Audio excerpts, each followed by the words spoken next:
دانائی کا راستہ اختیار کر، تجھے عزت حاصل ہوگی۔ خدا کی معرفت حاصل کرو، اسے اچھی طرح پہچانو۔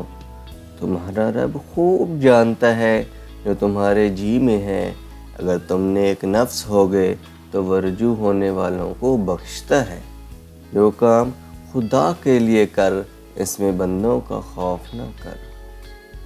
جب کسی انسان میں یہ 5 خصلتیں دیکھو تو سمجھ جاؤ کہ وہ اللہ کا ولی ہے۔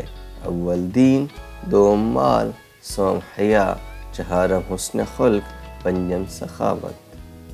جو شخص اللہ کے پاس کوئی چیز امانت رکھتا ہے تو اللہ اس کی حفاظت فرماتا ہے۔ اگر دنیا کو آخرت کے عوض دے ڈالے گا تو دونوں میں نفع میں رہے گا، اگر آخرت کو دنیا کا بدلے میں دو گے تو دونوں میں نقصان رہے گا۔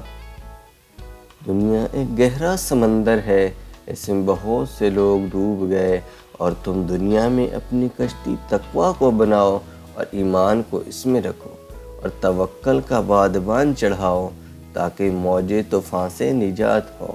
وہ مجھے معلوم نہیں ہوتا کہ نجات ملے گی۔ دنیا کی زندگی مختصر ہے اور تیری عمر تو مختصر تر ہے، لہٰذا تیرے لیے بہت ہی کم وقت باقی رہا۔ جہاں تک ممکن ہو لوگوں سے دور رہو تاکہ تیرا دل اور نفس پاکیزہ رہے۔ خاموشی دانائی کی علامت ہے، مگر اس پر عمل کرنے والے بہت کم ہیں۔